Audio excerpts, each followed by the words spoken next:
Louvado seja nosso Redentor Jesus Cristo. Profeta Jeremias, capítulo 31.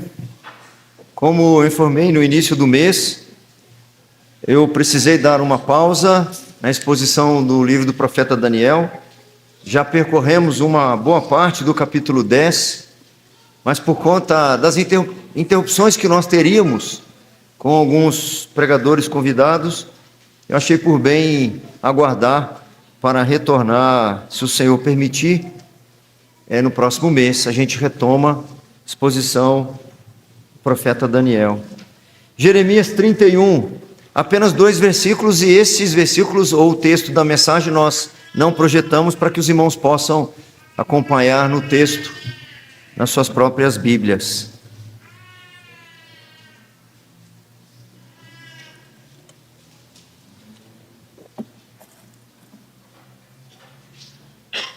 Jeremias, profeta Jeremias, capítulo 31. Oremos mais uma vez, meus irmãos. Ó Deus de Abraão, Deus de Isaac, Deus de Jacó, louvado, exaltado seja o teu nome, Senhor. Eis aqui uma porção do teu povo, uma pequena porção da tua igreja militante, ó Deus, que foi trazida por ti mesmo a se reunir aqui nesse dia do Senhor, para que de forma coletiva, comunitária, solene, prestássemos culto ao Senhor. Viemos oferecer-nos diante de ti, ó Pai,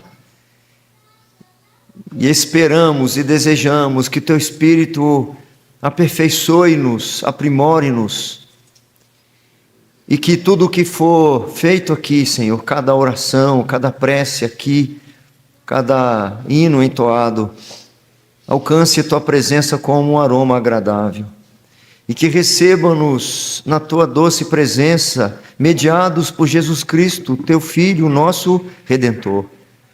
Não olhe-nos segundo as nossas imperfeições, ó Deus, mas segundo o sacrifício vicário de Jesus, substitutivo, que justificou-nos dessas mesmas falhas, ó Pai. Dispense o teu favor sobre nós e alimente nossas almas, Senhor, nesta hora, porque nossa alma tem fome de ti, Senhor, nossa alma tem sede de ti. Dê-nos a porção que nós carecemos, ó Pai. É a oração que fazemos no nome de Jesus. Amém. O livro do profeta Jeremias, ele ocupa um espaço considerável nas Escrituras. Somando Jeremias com Lamentações de Jeremias, só não é maior em número de capítulos do que o profeta Isaías. Jeremias foi o último profeta a profetizar na nação de Judá, antes do cativeiro na Babilônia, cativeiro babilônico, lá na Babilônia. É possível que Jeremias tenha sido profeta no período mais sombrio de toda a nação de Israel. Ou quando eu digo Israel, o Israel de Deus, né? Porque as tribos do norte tornaram-se um reino dividido, Israel, que já há um século tinha sido levado para o cativeiro assírio. Então, o Israel de Deus que permaneceu foi a tribo do sul, Judá, incorporada à tribo de Benjamim. E ele ficou com a incumbência de levar a palavra de Deus com muito sacrifício pessoal. O início do cerco de Nabucodonosor, as primeiras invasões, e ele viu coisas aterrorizantes.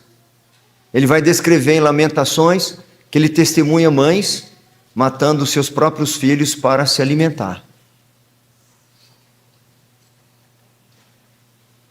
Tem um comentarista que diz que mais do que qualquer outra pessoa, esse profeta vislumbrou um conflito terrível da quebra da aliança entre o povo de Deus com o seu Senhor. ele continua dizendo que a devoção desse profeta e a sua integridade em meio a um contexto extremamente desfavorável foram um grande destaque na sua vida. Ele manteve-se fiel ao Senhor em meio a uma geração que estava prestes a sentir a dura ira de Deus sobre suas vidas. O profeta Jeremias era, em princípio, a última chance daquele povo de ouvir o Deus da aliança recobrarem os sentidos, a lucidez, e voltarem para a aliança do Deus soberano. Mas eles não fizeram isso. Assim como muitos outros profetas, Jeremias também tinha um grande sentido de inadequação. Para falar a verdade, assim como outros tantos homens de Deus, Jeremias não só se sentia inadequado, mas ele era de fato inadequado. O apóstolo Paulo vai falar aos coríntios, chamando a atenção daquela igreja, ou seja, do Israel de Deus no Novo Testamento, chamando a atenção daquela igreja que corria um sério risco da soberba. Já no início da sua primeira carta, dizendo que eles deviam reparar se havia entre eles algum de nobre nascimento. E eles chegariam à conclusão de que o Senhor de fato escolheu e escolhe as coisas fracas do mundo e as que não são, para envergonhar justamente aquelas que acham que são. Jeremias é um desses. Quando de sua vocação, quando de seu chamado, diz-nos lá no início do livro: a mim me veio, pois, a palavra do Senhor dizendo: antes que eu te formasse no ventre materno, eu te conheci, e antes que saísses da madre, te consagrei e te constituí profeta às nações. Então disse eu: ah, Senhor Deus, eis que não sei falar, porque não passo de uma criança. Mas o Senhor me disse: não digas, não passo de uma criança, porque a todos a quem eu te enviar, irás, e tudo quanto eu te mandar, falarás. Não temas diante deles, porque eu sou contigo para te livrar, diz o Senhor. Nós encontramos que o profeta Jeremias, aqui em seu livro, tem um propósito de transmitir a palavra do Senhor para restabelecer a aliança de um povo que havia quebrado a aliança com o Deus da aliança. Ao pregar a mensagem do Senhor, ou ao reconciliar o povo com Deus, ou ao alertá-lo das consequências da quebra dessa aliança, o profeta assim dá a chance ao povo de voltarem atrás. Nós encontramos aqui muito clara a doutrina da aliança, uma doutrina que é muito cara para nós, reformados. Essa é uma das razões, abrindo um parênteses, porque que nós batizamos filho dos crentes, justamente por causa da doutrina da aliança. A aliança para Deus é coisa muito séria. O Senhor compara quando o seu povo quebra a sua aliança ao adultério. O Senhor compara o seu povo quando se afasta de si, quando o povo se afasta de Deus, como prostituição. E nós encontramos bênçãos decorrentes da obediência a esta aliança, a fidelidade a esta aliança. Em contrapartida, encontramos maldições em decorrência da desobediência. E o profeta está discorrendo sobre isso. O que acontecerá com este povo se eles quebrarem a aliança? Se eles desobedecerem ao Senhor, as consequências seriam terríveis. Se nós lermos o livro de Lamentações, nós veremos, de forma resumida, porque não está tudo lá, né? Nós temos muitos outros livros, inclusive Daniel e Ezequiel, como as consequências foram terríveis para aquele povo que achava, que pensava que estavam tributando glórias a Deus. pensavam que estavam de bem com o Senhor, porque em princípio não estava acontecendo nada. E enquanto não estava acontecendo nada, seus corações estavam muito tranquilos. E o medo o temor que deveria alcançar seus corações, estavam restritos apenas às mensagens do profeta Jeremias. Nosso tema para esse pequeno trecho, que serve para uma boa parte do livro do profeta Jeremias: na caminhada da fé, deve-se esperar no Senhor, pelo menos duas coisas, nesses dois versículos. A primeira coisa que deve-se esperar na caminhada da fé é a correção.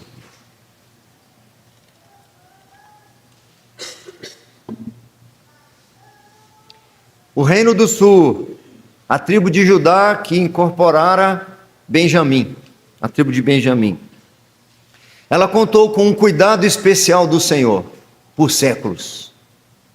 Basta lermos o primeiro livro de Samuel, por exemplo, as vitórias de Davi, como que o Senhor entregava os adversários nas mãos do seu povo, e as promessas feitas a Davi, que foram reforçadas em Davi, de que da tribo de Judá o cetro seria mantido, o reino seria mantido. Havia promessas antigas de que o libertador viria dessa tribo de Judá. A tribo do norte, lá por volta do ano 720 mais ou menos, as tribos do norte foram levadas para o cativeiro, e as tribos do sul, ou seja, a tribo do sul, Judá e Benjamim, foram preservadas. Isso lhes dava, por séculos de convivência com o Senhor, uma tranquilidade enorme. Aquela cidade era a cidade de Deus. O templo era o lugar onde o Senhor aceitava ser cultuado. Famílias viajavam dias e dias para chegarem no centro do lugar da adoração, que era a capital de Judá, que era Jerusalém. Essa nação que fora abençoada como um grande celeiro de profetas, agora vai para o cativeiro. Se nós pegarmos expressões do Novo Testamento para ampliarmos a nossa compreensão do que Judá significava para o Senhor, Judá representava o povo de Deus neste mundo. Judá era a representação do povo escolhido de Deus, do povo eleito de Deus. E nós encontramos expressões como menina dos olhos de Deus. Nós encontramos expressões como povo de sua propriedade exclusiva. Nós encontramos vários textos quando o Senhor vai dizer para o seu profeta: eu é quem pelejarei por vocês, guardião de Israel, o atalaia do seu povo, noiva do Cordeiro. Pois essa noiva vai ser levada para o cativeiro, ela vai ser arrastada para o cativeiro. Isso poderia dar-nos um ponto de vista assim, de grande prejuízo. Mas nessa caminhada da fé, se requererá muitas vezes da parte do Senhor ao seu povo a justa correção.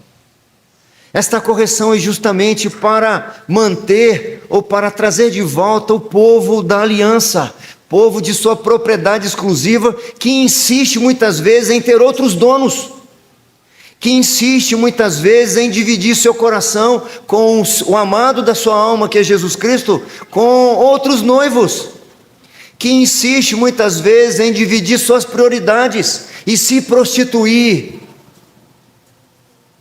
E aí a correção é necessária, ela é incômoda porque ela é frustrante, porque incomoda, tira da acomodação, traz de fato sofrimento, traz dor, traz desconforto. E muitas vezes essa correção, ela acontece como aqui no cativeiro, mas acontece de forma individualizada também.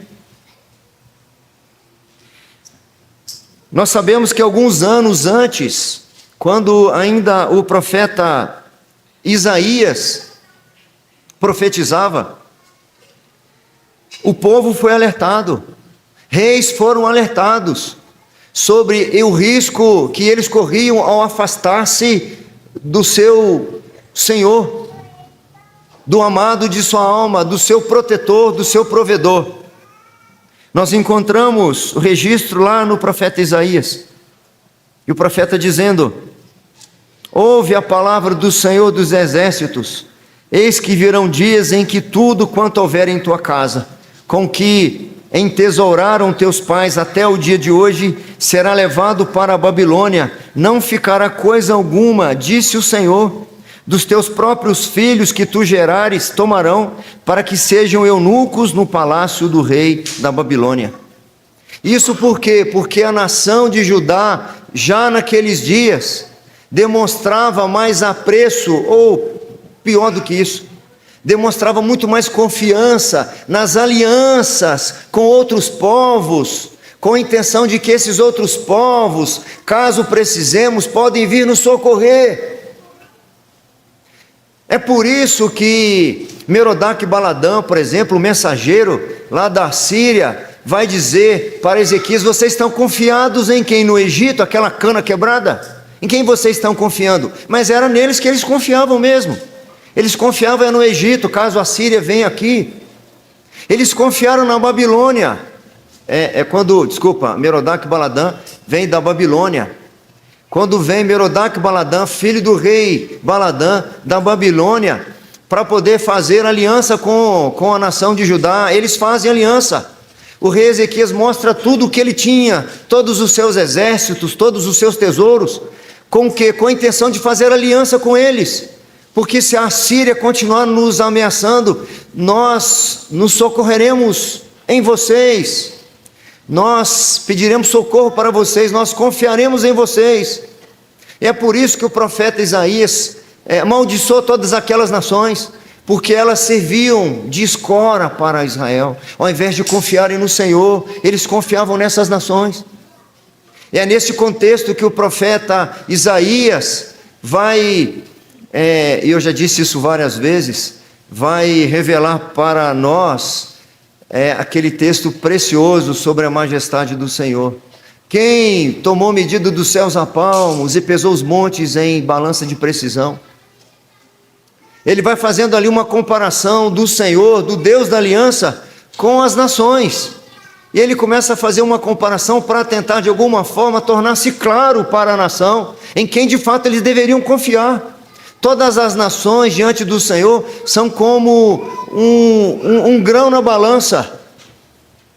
Vocês estão preferindo confiar num grão da balança do que confiar no Deus da aliança. E ele continua, porque um grão na balança ainda é muito, a comparação não ficou boa. O grão na balança é muito, todas as nações são como um pó fino que se levanta, são como uma gota que cai de um balde. E ele continua dizendo, são como um nada. E ele não termina aí, ele ainda segue adiante e diz, são menos do que nada, são como o vácuo. E vocês preferem confiar no vácuo do que confiar no Deus da aliança. Constantemente nós somos provados na nossa fé. Somos constantemente provados se de fato nossa confiança está no Deus de Abraão, de Isaac e de Jacó, no nosso Redentor.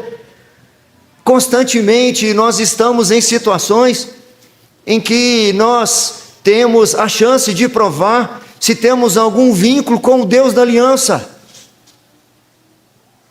Esse povo muitas vezes, por décadas a fio, profetas foram enviados para chamar esse povo de volta para a aliança, de volta à fidelidade.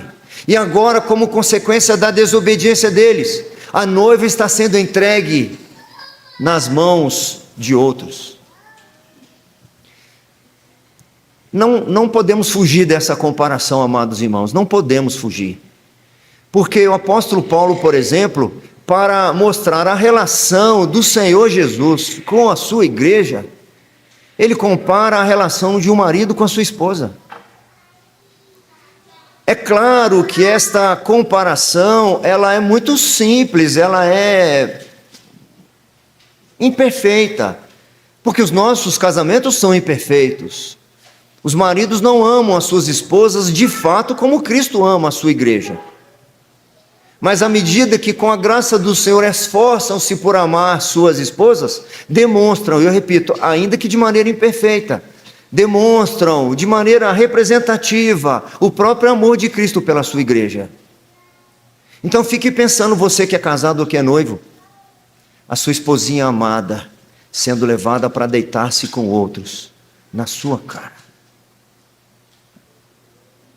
Falamos sobre isso na classe Escola Dominical hoje, com o profeta Oséias, em que ele foi chamado pelo Senhor, foi mandado que ele casasse com uma mulher de prostituição e tivesse filhos de prostituições, para que ele pudesse ter o coração tomado por aquilo que indigna o Senhor.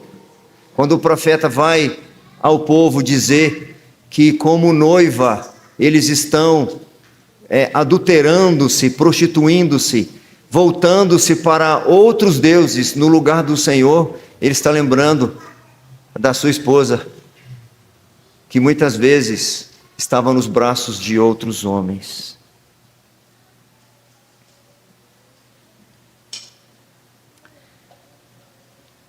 Eu disse que Jeremias é o último profeta antes desse fatídico cativeiro. E o seu coração está desmanchando, como se a sua própria esposa estivesse em vias de deixá-lo, em vias de ser levada para estar sob a jurisdição de outros homens. Ele também tem incumbência de profetizar com detalhes esses acontecimentos, e ele começa a testemunhar esses acontecimentos. E por pregar a palavra de Deus com verdade, as consequências que viriam, as consequências terríveis que viriam por causa da quebra da aliança. Ele foi inicialmente criticado pelo povo, ele foi perseguido pela liderança, porque a sua mensagem era contra eles. Eles não aceitavam a mensagem e achavam que ela era simplesmente uma mensagem que era contra eles. A sua mensagem não é boa para nós. Você só profetiza o que é mal contra nós, mas quem quebra a aliança não tem outro resultado. Quem se afasta do Deus da aliança, quem se corrompe com distrações daquilo que ofende o seu noivo, não tem outra consequência. Eu não tenho outra mensagem. E para piorar mais a situação ainda de Jeremias, havia falsos profetas que profetizavam o oposto. Profetizavam que o povo prosperaria, que Nabucodonosor, que já estava fazendo um cerco em Jerusalém, não invadiria a nação. Jeremias foi encarcerado. Esse foi o profeta que no meio da sua agonia tirou a sua roupa e correu nu no meio da cidade para ver se as pessoas ouviam o grito, a agonia que estava em seu coração. No capítulo seguinte, no 32, nós encontramos nos primeiros versículos aí do 32, Jeremias, por exemplo, sendo encarcerado por causa da sua fidelidade ao Senhor. Versículo 1 diz: palavra que veio a Jeremias da parte do Senhor no ano 10º de Zedequias, rei de Judá, ou 18º de Nabucodonosor. Ora, nesse tempo, o exército do rei da Babilônia cercava Jerusalém.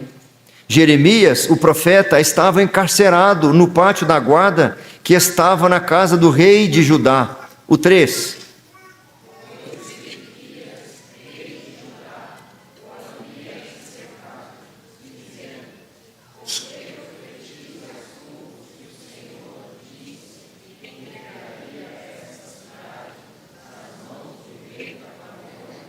Por que você... Desculpa, eu já queria. Por que você profetiza essas coisas? Nós somos a menina dos olhos do Senhor. Nunca nenhuma outra nação invadiu essa terra. O Senhor é quem nos defende. Nós temos muitos relatos de vitória do povo de Deus. de que o Senhor jamais entregaria promessas preciosas.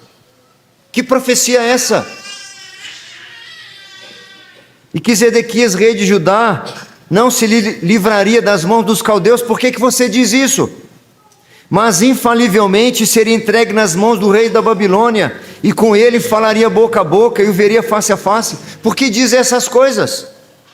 E que ainda levaria Zedequias para a Babilônia, onde estaria até que o Senhor se lembrasse dele, como este disse: e ainda que pelejasses contra os caldeus, não serias bem-sucedidos. Por que profetizas essas coisas? Nós queremos ouvir aqueles que nos dão coceira nos ouvidos. Nós não queremos ouvir que na caminhada da fé nós precisamos ter a consciência de que haverá correção todas as vezes que revalarmos os pés.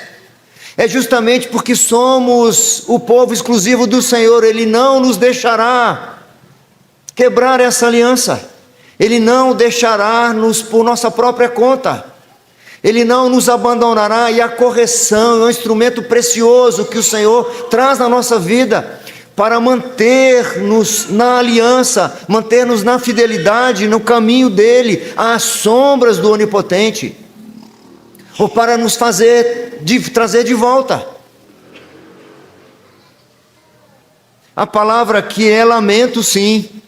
Por isso que a continuação do livro de Jeremias, como ele muda o tom, ele agrava ainda mais o tom, a palavra é lamento, sim, porque essa é a reação do profeta, ou de qualquer outro homem de Deus, que entende que nesse caso não havia mais outra alternativa, não tinha como ser mais pedagógico apenas com instruções, não dava mais só para mandar mensagens e alertas. O povo era um povo de dura serviço, não ouvia, não dava ouvidos, estavam entregues ao seu próprio coração. E eu penso que nos nossos dias, muitos lugares em que pessoas se reúnem em nome de Jesus, se coisas como estas forem faladas, ou se as correções do Senhor, a disciplina do Senhor, o castigo do Senhor for falado, muitos não ficariam naquele lugar, muitos não suportariam ouvir. Eu não tenho dúvida disso, porque não ouviram o próprio Senhor Jesus. Nós encontramos lá no Evangelho de João, no capítulo 6, uma multidão que experimentaram a multiplicação de pães e peixes. Eles vão até Jesus no dia seguinte com o mesmo propósito, com a mesma motivação, agora com a motivação, eles vão com o mesmo interesse de multiplicar pães e peixes, com a motivação completamente deturpada. Eu sou o pão vivo que desceu do céu. Ah, mas os nossos irmãos no passado comeram do maná. Eles queriam comida. Eles queriam resultados materiais, humanos, bênçãos materiais palpáveis. E Jesus vai endurecendo o sermão a ponto deles dizerem: duro é este sermão, quem pode ouvi-lo? Saibam que muitas vezes e muitas coisas que acontecem no nosso dia a dia é fruto da correção do Senhor. Seja diretamente conosco, individualmente, ou de forma até coletiva. Nós precisamos nos conscientizar que não é nenhum mar de rosa servir ao Senhor, que nosso coração é enganoso, e o Senhor, por sua graça, precisa colocar anteparos na nossa vida, muros que nos impedem de nos desviar para a direita ou para a esquerda. Um comentário que eu pensei em fazer ontem na palestra do reverendo Ageu, quando daquele castigo de Deus para Eva, não era uma maldição. Deus amaldiçoou a serpente, Deus amaldiçoou a terra, mas o castigo para Eva era, na realidade, uma expressão de graça, quando diz que a tua vontade agora será do teu marido, ele governará você, porque você não pode ficar à mercê do seu próprio coração. Eu vou colocar alguém para ajudar você. Entendeu o castigo? Entendeu a necessidade que nós todos temos, e naquele caso em particular, as esposas, as mulheres casadas, mas nós todos, como servos do Senhor, precisamos desses atalaias, desses que vêm nos corrigir e mostrar a vara do Senhor. Dura cerviz, geração incrédula, geração perversa, homens adúlteros que se prostituíram. Deus está aqui exercendo justiça. Há consequências para a desobediência. E eu preciso ouvi-las de tempos em tempos. Porque nós nos enamoramos facilmente com outros maridos que não é o nosso marido. Nós nos encantamos com outros noivos que não é o nosso noivo. Nós nos encantamos com prazeres e contentamentos que não advêm do nosso noivo. Nós nos sentimos seguros com coisas e pessoas que não são o nosso Senhor. Nós nos sentimos muito mais seguros com o dinheiro, com o mamon, do que com o Senhor. Algumas vezes o Senhor nos castiga, nos impede de ter recursos em abundância, para que nós, de fato, não continuemos na nossa prostituição, no nosso adultério. Algumas vezes permite enfermidades para que nós não confiemos na nossa saúde ou no nosso vigor. Algumas vezes o Senhor permite decepções amorosas e nos nossos relacionamentos para que a nossa confiança seja na fidelidade do Deus de Abraão, de Isaque e de Jacó. Foram muitos anos advertindo o povo. Foi um caminho longo até aqui, se afastando do Senhor. Por isso que eles precisam agora marcar, para que eles possam voltar. Põe-te marcos, finca estacas, porque eu levarei vocês para longe. Levarei vocês para longe, não necessariamente geograficamente, porque a nação da Babilônia não era a mais distante, mas distante de mim, distante de mim. Aqueles 70 anos no cativeiro foram penosos, assim como do filho pródigo. É como se o pai lá da parábola do filho pródigo dissesse para ele: você vai para muito longe, mas marca o caminho, porque você vai voltar. Põe-te marcos, mas os marcos podem não ser tão elevados. Pequenas colunas podem não ser vistas à distância. Então finca postes, porque de longe vocês possam ver onde vocês estavam, para que vocês possam voltar. É mais ou menos o que Jesus manda que João escreva para a igreja de Éfeso, que perdera o primeiro amor. E primeiro amor não tem a ver com simplesmente o coração aquecido nos primeiros anos de conversão. Primeiro amor tem a ver com a obediência e com a fidelidade. É por isso que ele diz: lembra-te de onde vocês caíram. Olha para os marcos antigos. Olha para os postes à distância, onde era para vocês estarem, e voltem à prática das boas obras. Mas na caminhada da fé tem só mais um único destaque, baseado apenas nesses 2 versículos. Nós também devemos esperar, em segundo lugar, aqui, a redenção. O mesmo Deus que os está enviando para o cativeiro, que está dizendo que eles deviam marcar postes, fincar postes, eles seriam trazidos de volta. Ele é o Deus da aliança. E o castigo é justamente porque eles estavam quebrando a aliança. Esse castigo, ainda que penoso e sofrido, não deve ser encarado como azar, como revés da parte do Senhor. É uma consequência perversa por causa da desobediência do povo, mas a intervenção do Senhor é benigna, é compassiva e é longânima.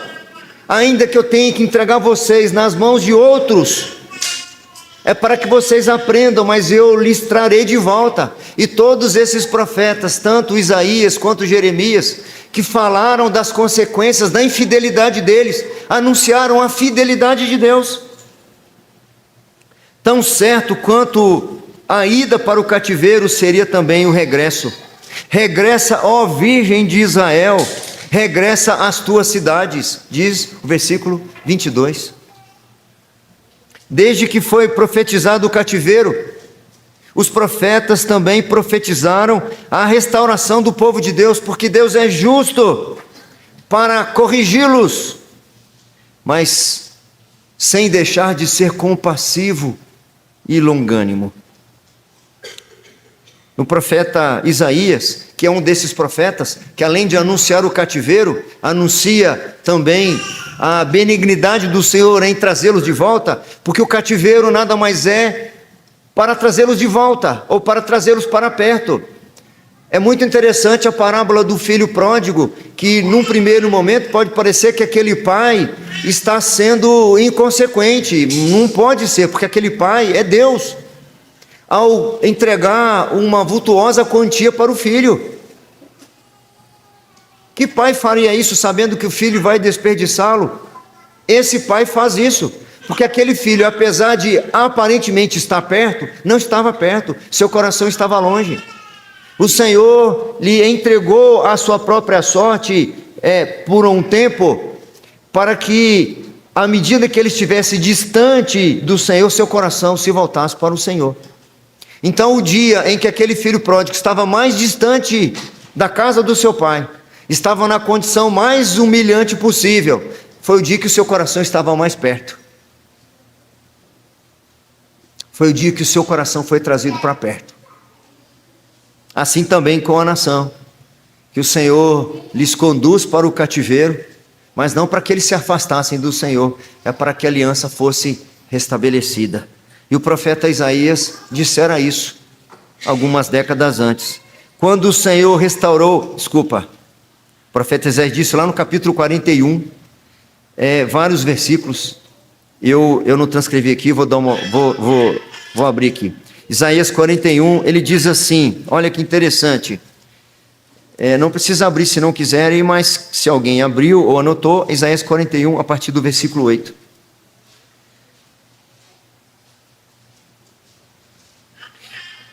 Ele encerra, por exemplo, no versículo 7, encerra o versículo 7, dizendo assim,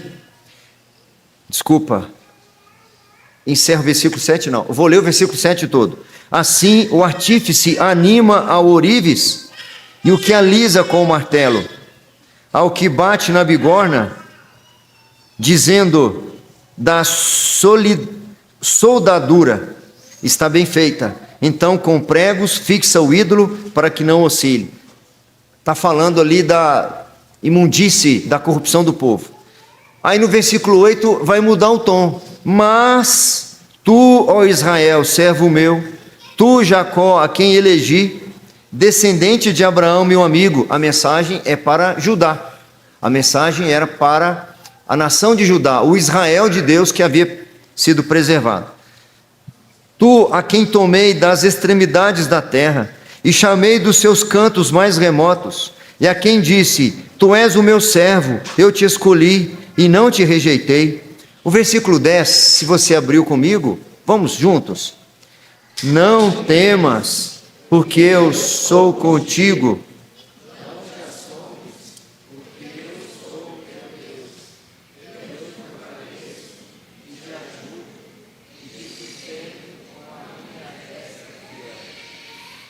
Até o versículo 14 é muito precioso esse trecho. Eu vou pular para o 13 e o 14. Porque eu, o Senhor, teu Deus, te tomo pela tua mão direita e te digo, não temas, que eu te ajudo. Não temas, ó vermezinho de Jacó, povozinho de Israel, eu te ajudo, diz o Senhor, e o teu Redentor é o Santo de Israel.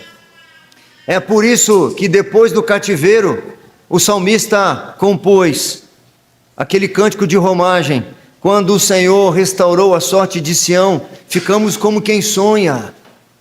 Foi uma espécie de pesadelo aquele cativeiro, mas quando o Senhor restaurou a nossa sorte, quando o Senhor nos trouxe de volta, não é uma questão apenas geográfica, meus irmãos, não é apenas uma questão material, de sofrimento, de perdas materiais, do templo ser saqueado, do ouro e as pedras preciosas serem levadas. Eles estavam de fato distante do Senhor, e aquele cativeiro, aquela disciplina do Senhor foi uma bênção preciosa, porque quando o Senhor lhes restaura a sorte, eles ficam como quem sonha, não tem como expressar, não tinha como expressar o júbilo e a alegria.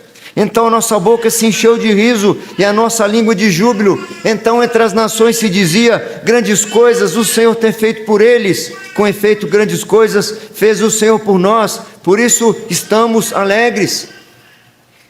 O povo foi levado para o cativeiro por causa da sua infidelidade, mas foi restaurado a comunhão com o Senhor por causa da fidelidade do Senhor, por causa de Jesus Cristo. A condenação foi por causa da desobediência, por causa da incredulidade, mas a restauração para o povo dependeu da graça, pois um outro tomou o lugar do povo na obediência que eles não conseguiram. Outro tomou o lugar deles na fé e na confiança, na obediência irrestrita, restaurando assim a aliança do povo de Deus. Foi a segunda pessoa da Trindade, o Cristo prometido. E o profeta Isaías, que é aquele que fala do cativeiro, fala das consequências da desobediência e da incredulidade, fala da restauração, fala também, é o profeta do Evangelho, fala do porquê eles serão restaurados. Porque o Deus eterno, o Deus da aliança, em Cristo Jesus, redime o seu povo. E esta redenção estava determinada desde a eternidade. A segunda pessoa, o Messias prometido, resolvera que pagaria o resgate para que a noiva voltasse à pureza. Para que aquela esposa adúltera, aquela esposa que prostituíra, voltasse à pureza e se tornasse a virgem para o seu noivo. O profeta Isaías diz: eis aqui o meu povo a quem sustenho, o meu escolhido em quem a minha alma se compraz. Pus ele o meu espírito e ele promulgará o direito aos gentios. Falando do filho. Não clamará, nem gritará, nem fará ouvir a sua voz na praça, não esmagará cana quebrada, nem apagará a torcida que fumega. Em verdade, promulgará o direito, não desanimará, nem se quebrará, até que ponha na terra o direito, e as terras do mar aguardarão a sua doutrina. Assim diz Deus, o Senhor, que criou os céus e os estendeu, formou a terra e a tudo quanto produz, que dá fôlego de vida ao povo que nela está, e o espírito aos que andam nela. Eu, o Senhor, te chamei em justiça, tomar-te-ei pela mão, e te guardarei, e te farei mediador da aliança com o povo, e luz para os gentios, para abrires os olhos aos cegos, para tirares da prisão o cativo, e do cárcere os que jazem em trevas. Eu sou o Senhor, este é o meu nome, a minha glória, pois, não a darei a outrem, nem a minha honra às imagens de escultura. Eis que as primeiras predições já se cumpriram, e as novas coisas eu vos anuncio, e antes que sucedam, eu vô-las farei ouvir. Os mesmos profetas que anunciaram as consequências da infidelidade do povo, anunciam as consequências da fidelidade do Messias prometido. Anunciam também a redenção. A virgem voltará. É por isso que aqui ele diz: até quando andarás errante, ó filha rebelde? Vocês não serão rebeldes para sempre, porque o Senhor criou coisa nova na terra.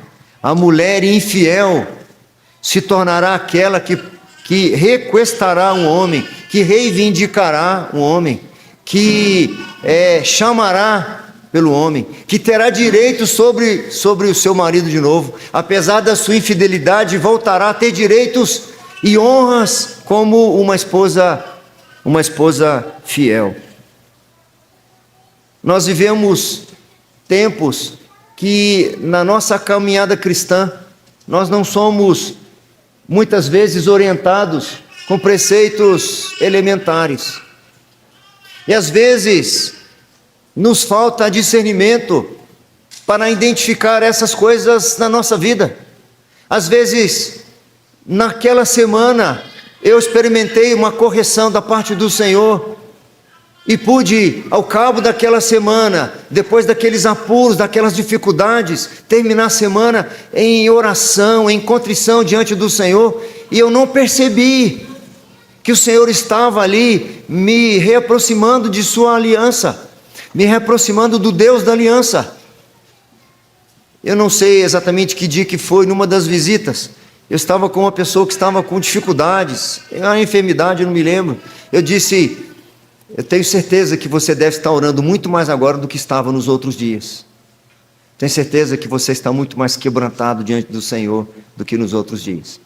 Tenho certeza que talvez você não esteja nem apresentando frases longas nas suas orações, como nós fazemos aqui.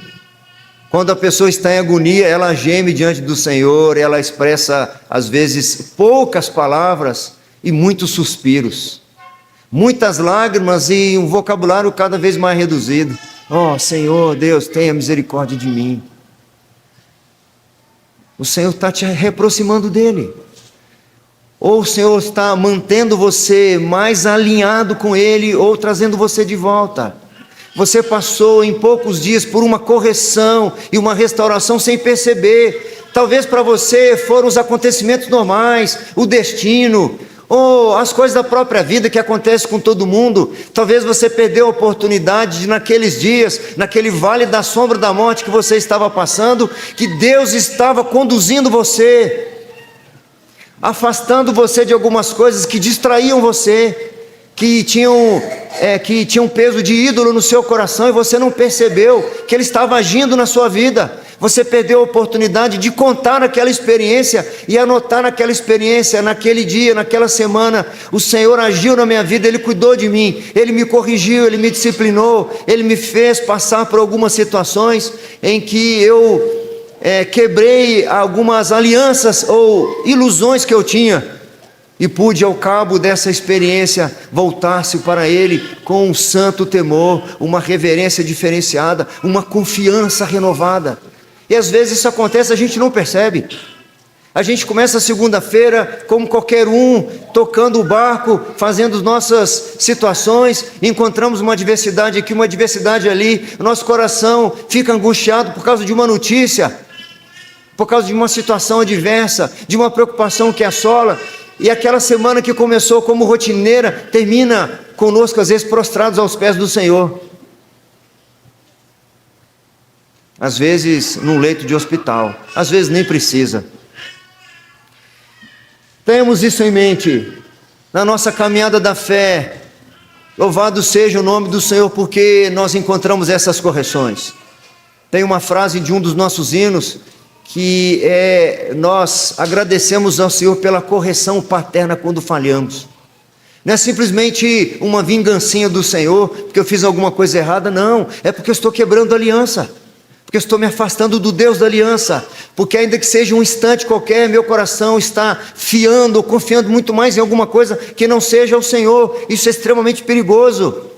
E que Ele me corrija logo nos primeiros pensamentos, nos primeiros sentimentos, nos primeiros desejos, para que isso não venha tomar forma na minha vida.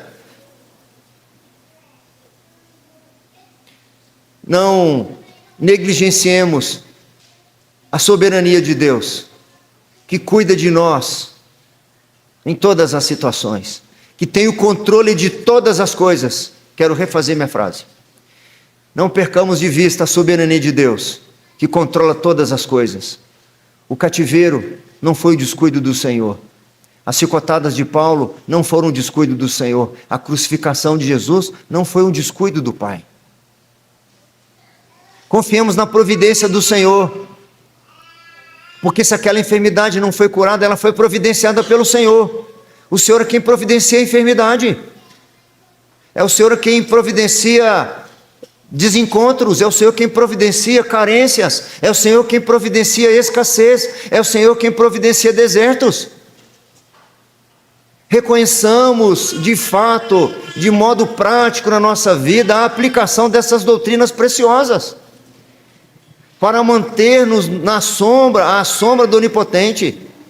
O Senhor tem que muitas vezes frustrar os nossos planos, impedir nossas vontades, por mais doces e sinceras que elas pareçam. Não foi maldade nenhuma do Senhor requerer de Abraão que levasse o seu filho para imolá-lo lá no Monte Moriá. Não foi maldade do Senhor que requereu justiça da parte de Esaú, que matasse todos os habitantes daquela cidade, inclusive crianças de peito. Não era nenhuma maldade do Senhor, era justiça, era juízo. Algumas vezes a gente tem a tendência de questionar Deus. Esaú falou assim: não é possível, vão matar todo mundo. Eu acho que isso não é uma coisa muito piedosa. Eu vou preservar alguém aqui, porque isso, acho que Deus não está sendo piedoso aqui.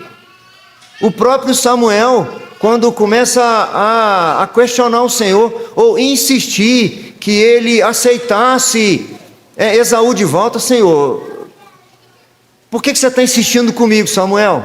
Eu já reprovei Esaú, rapaz. Eu já o reprovei. Que nós saibamos aplicar no nossa vida diária, constante, rotineira, encontros e desencontros, a aplicação dessas doutrinas, o governo sério de Deus nas nossas vidas. Não há azar para nós, não há destino que governe a nossa vida, não há interferências do diabo que impeça a vontade de Deus na nossa vida.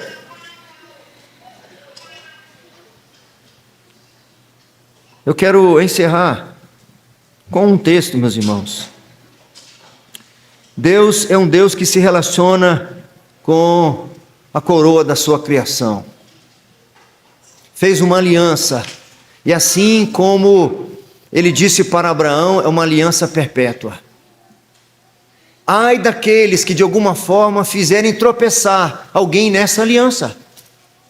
Ai daqueles que porventura fizer qualquer um dos pequeninos ter alguma dificuldade, algum impedimento para seguir essa aliança. Essa é uma das questões por que as nossas crianças ficam aqui, não são tiradas momento algum no culto. Tem um chorinho aqui, um resmunguinho ali, bênção de Deus. Nós já acostumamos com isso, certo?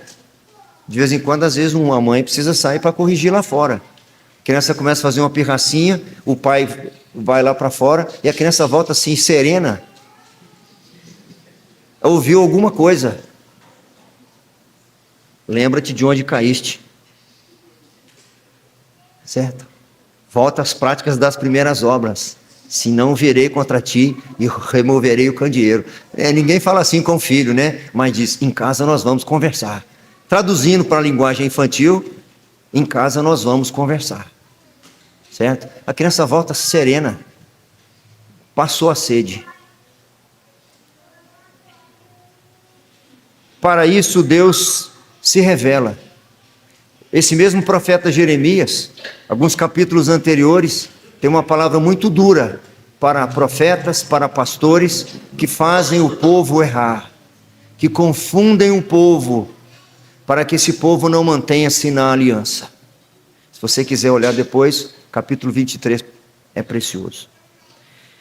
Vocês irão para o cativeiro, é o anúncio do profeta. Mas marquem o caminho, pois vocês voltarão. Minha correção dura um breve tempo, mas a minha misericórdia não tem fim. O texto que eu gostaria de encerrar com vocês, é o Salmo 103. E assim a gente encerra.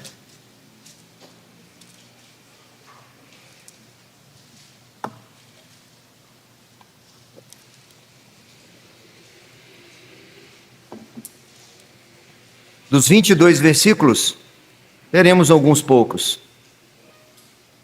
A partir do versículo 8, Salmo 103, versículo 8. O Senhor é misericordioso e compassivo, longânimo e assaz benigno. O 9.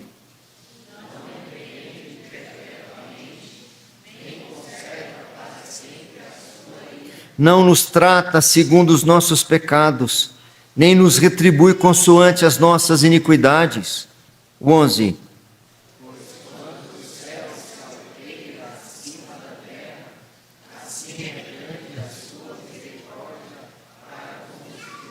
Quanto dista o Oriente do Ocidente, assim afasta de nós as nossas transgressões.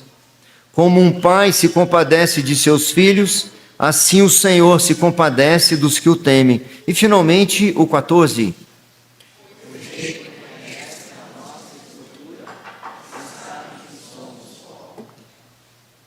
esse castigo da parte do Senhor, essa disciplina da parte do Senhor, saibam que é a expressão do seu amor.